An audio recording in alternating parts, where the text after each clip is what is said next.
What do you believe influences a child's growth more, the school's environment and culture, or the teacher's approach in guiding students within that environment? The school environment, in fact, the teachers are part of the school environment. So you cannot just take them out. However, the school environment also means the campus, the greenery, the facilities, how secure and safe the environment is. What are the facilities for children? How are the learning spaces designed? I think all those things are great influencers on the child's learning and the child's attainment and how children feel being there. So, having said that the school environment is necessary to be good for the children to learn, teachers' role is immense. First, as I said, they are already part of the environment. And secondly, who will nurture the children?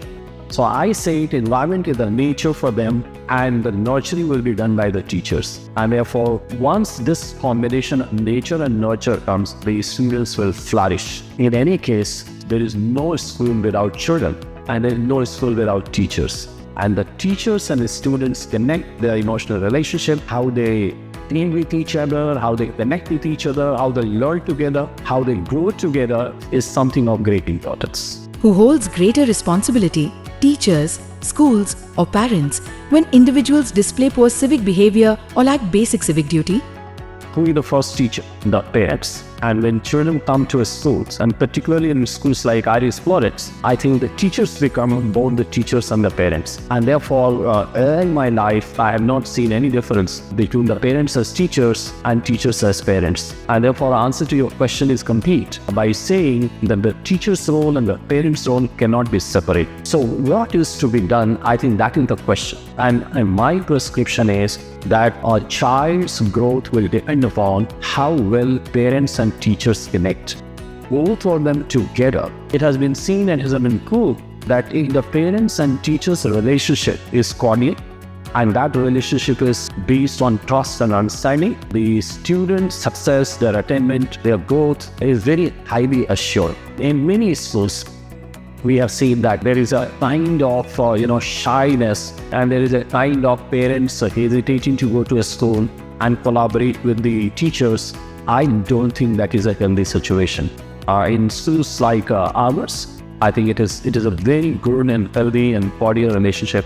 And let me tell you one thing, children feel very happy when they know that my parents connect very well with the teachers, particularly the young children. It is very important for them. They want their parents to come to their school.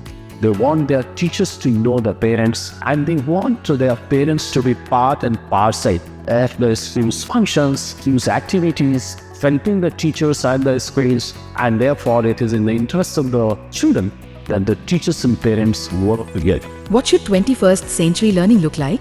I will first caution all the listeners here that 21st century skills should not be seen or should not be understood as something which has come only 25 years ago. So that is not the case. The case is what has changed in this century. The case is how we will deal with children. The case is how technology is influencing us. The case is how children are connecting with each other, how they are connecting with the teachers. So it is a new environment and the new times and the new world which is defined by so many things which were not present in 20th century, which were not present in 19th century and earlier. And therefore, in the context of this, if we talk about 21st century, I think the best thing that the teachers can do for the children is tell them or teach them how to learn, how to develop love for learning. And that will come when children start thinking and therefore critical thinking, how they connect with each other, that is collaboration, and how they communicate, how their communication could be effective, it could be candid, it could be compassionate. When all communications are based on respect, understanding, mutual acceptance, and of course, collaboration is very, very important. Earlier, why 21st century skill becomes even more important is, if you talk of 20 years, 30 years, 40 years ago, our entire education system was based on one fact, that there will be a particular syllabus which everybody will learn in the same manner, taught in the same manner, assessed in the same manner, and it did not foster creativity and problem solving. And hence, these 4 C's that I talked about are very comprehensively talked about as the dominant skills that our children have to learn, namely communication, collaboration, creativity, and of course the common sense. What should parents look for in a school before enrolling their kids? When I look at this question, I first start thinking that I'm a parent and I'm going to put my child in a school like Iris Florets. And the first thing that strikes any school is how welcoming, how loving the teachers are.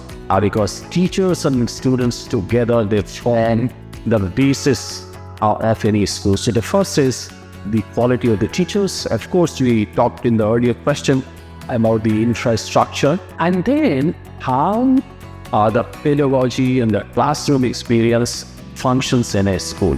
We are talking about 21st century skills, and if we have to transfer these skills in the children, then our learning spaces must support that. Our pedagogy has to change. The teachers have to prepare themselves, not somebody who comes and broadcast their lessons, but they facilitate. They invite the children to participate. Classrooms are more students-led. The modern and innovative pedagogical practices are there, where children and teachers are equal partners in the knowledge construction. So, having said that, what is even more important is that the children should feel happy on the campuses. They should feel very safe. They should feel very secure. And the overall development is based on a very broad-based curriculum. Does the school offer that broad-based curriculum where there is an opportunity for a child to flourish physically, mentally, emotionally, and spiritually? I think that is the test of a good school. What inspired you to be part of the advisory board at Iris Florets World School? Why do you become part of any organization? Certain reasons. One is what is our intrinsic motivation, and the second is what is our extrinsic motivation. The intrinsic motivation for me is that having given all my life for the cause of education, it is an opportunity for me to be a part of a very progressive, innovative organization where I can share whatever little experience I have accumulated over the years. And the extrinsic is that organization is good, it is led by good people, it is led by people who have the children's best interest at their heart, and the people who are growth oriented, the people who have love for the children at the core of their heart. And that is what I found in the founder, Mr. Sirish, at Iris Florets, and that brought me very close to him.